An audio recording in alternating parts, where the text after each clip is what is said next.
Hello all. Just a quick video.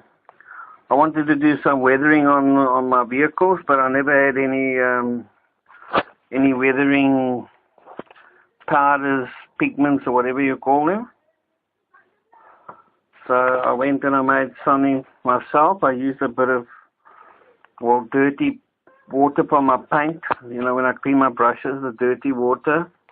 I added to that a bit of stuff out that I found in the cupboard, a bit of coffee, a bit of Milo, and a bit of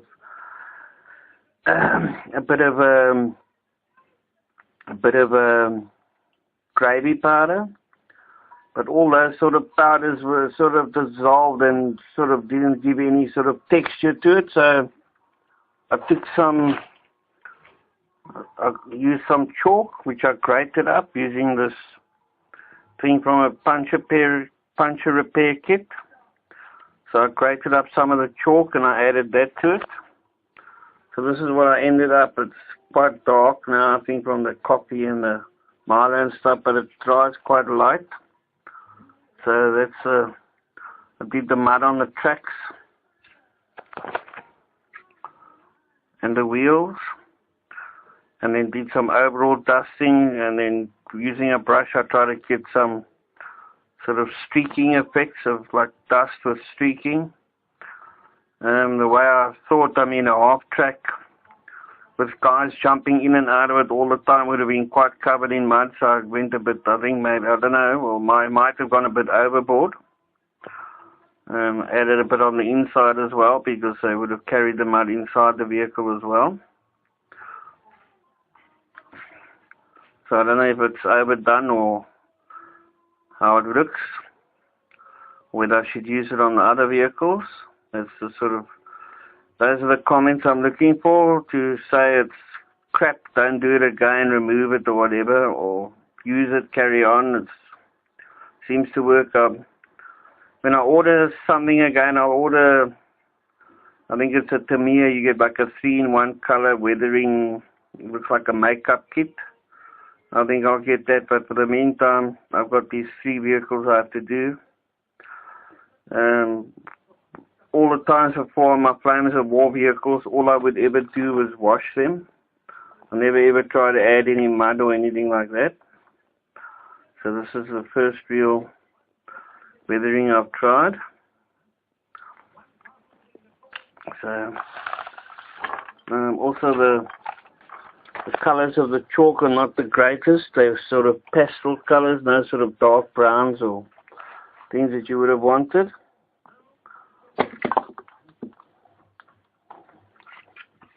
And while I'm showing that, I just want to show you the infantry I've painted so far.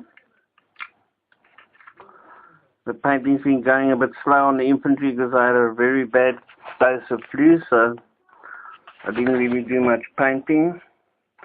But in the last few days I've done a few. That's my observer, artillery or air observer.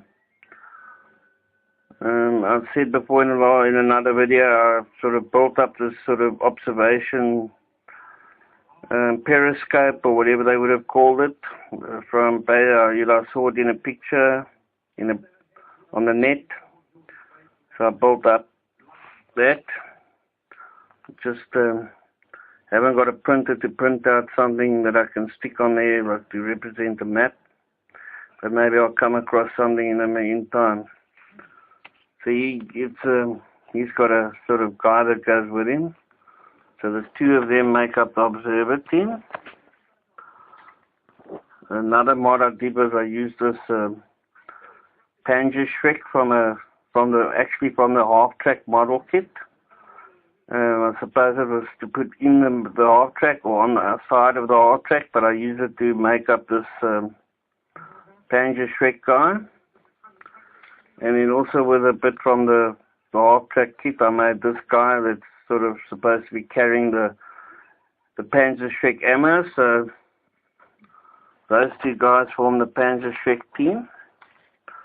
And then out of my bits box, I made this sort of thing that looks, well, I hope looks like a bag. And a sort of very half-hearted attempt at putting a cross on it for the medic. So that's my medic with an extra guy with him, and then my officer. I've done a few, like the officers actually got German field grade pants, and like this guy's just got a plain sort of grey pants. From photos I've seen, they sort of mixed it up between the field grey pants and then also another sort of greyish pants. I don't know if it was sort of from the Fallschirmjäger or whatever, but Luftwaffe, maybe Luftwaffe grey pants. So to get a bit of variation, I'll put a sprinkling of the German field grey and the plain grey pants, and maybe a jacket or two along the way. But anyway, the main reason for this video was this, or if I can say, my weathering of this Halftrack. Yeah, so I say I'm very critical of my own work, so I'd like a few opinions on what it thinks. I mean, I know that might be a bit overdone, but as I say, I mean, especially if this was fighting, say, on the Russian front in the springtime when there was lots of mud about, and especially a Halftrack where you got guys jumping in and out all the time, I'm sure that it would have ended up sort of caked in mud, so that's the sort of look I went for. Anyway, guys, everyone keep well, and I'll see you in the next video. Bye.